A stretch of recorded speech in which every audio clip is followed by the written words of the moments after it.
అక్క, అసలు మీరెందుకు వెళ్ళి బట్టలు తీసుకొస్తున్నారు? కుట్టి మళ్ళీ ఎందుకు వెళ్ళి ఇచ్చేసి వస్తున్నారు? అవసరమైతే వాళ్ళే వచ్చి కుట్టించుకుంటారు కదా అక్క అని చెప్పి కామెంట్స్లో నన్ను అడుగుతున్నారండి. ఫ్రెండ్స్, మనము ఎప్పటికీ అలా అనుకోకూడదండి. ఎందుకంటే కొంతమంది సిస్టర్స్, అంటే మీలో కొంతమంది సిస్టర్స్ నన్ను ఏమని అడిగారో తెలుసా? అక్క, మేము ఎంత బాగా కుట్టినా కూడా మాకు గిరాకీ అనేది ఎక్కువ రావట్లేదు, ఎందుకు మరి అని చెప్పి అడుగుతూ ఉన్నారు.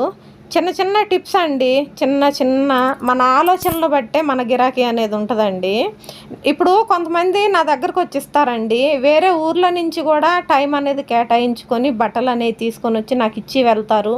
కుట్టిన తర్వాత మళ్ళీ తీసుకోపోవటానికి కూడా వస్తారు.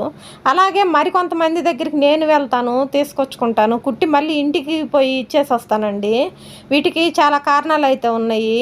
అదేమిటంటే, వాళ్ళే రావాలా, కుట్టించుకోవాలా అని అనుకుంటే ఒక్కోసారి గిరాకీ ఉండొచ్చు, మరొకసారి గిరాకీ ఉండకపోవచ్చండి.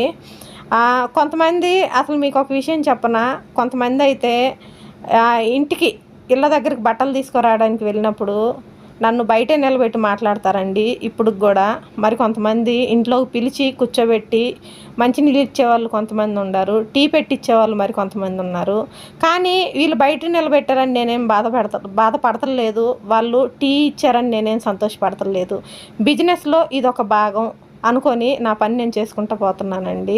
ఇంటి దగ్గరికి వెళ్ళి తెచ్చుకొని బట్టలు కుట్టిన ఆ డబ్బులు నాకే వస్తాయి కదా, వాళ్ళ ఇంటి దగ్గరికి వచ్చి బట్టలు ఇచ్చిన ఆ డబ్బులు నాకే వస్తాయి కదండి. ఏదైతే ఏమండి, 10 రూపాయలు సంపాదించుకోవాలి అన్నది నా ఆలోచన. అందుకే అవసరమైతే నేను వెళ్తాను, అవసరమైతే వాళ్ళు వచ్చి కూడా ఇస్తారు. 2 విధాలుగా నేను టైలరింగ్ అయితే చేసుకుంటున్నాను. వీడియో నచ్చితే ఒక లైక్ చేయండి. Bye friends.